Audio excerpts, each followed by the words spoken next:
Hey guys, Elite Series Pro Garrett Paquette here from the shores of Lake St. Clair. Figured this would be an appropriate time to talk about my 3 favorite cold water and ice out smallmouth baits. This is my favorite time of the year. The fishing's really good. They haven't seen a bait in 3 or 4 months and they're feeding up, getting ready to spawn. So we'll get into it.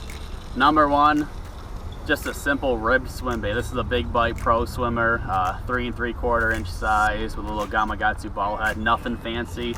Just throw that thing out there, let it get to the bottom and slowly reel it in or drag it in, even like a tube jig. This is kind of becoming the #1 search bait for smallmouth, I think, over the country. And it's no exception here. This catches big fish. It's just non-intrusive.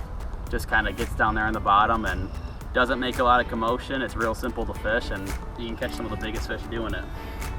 Number 2, and one of my favorites this time of year, is the jerk bait.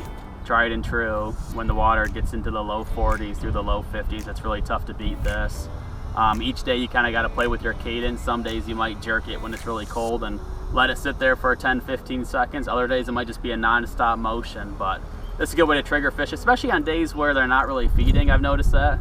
Sometimes your sunny, slick days where it's tough to get a bite, you can go to this jerk bait and just trigger those fish that weren't normally feeding. And lastly, and especially out here on St. Clair, is a mid-running crankbait, such as this rock crawler. We always fish crankbaits down south for largemouth in cold water.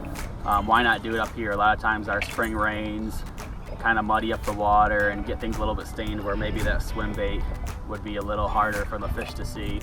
Go to a mid-running crankbait, something crawfish pattern like this, and that's a great way to catch not only a lot of fish, but sometimes the biggest fish of your life.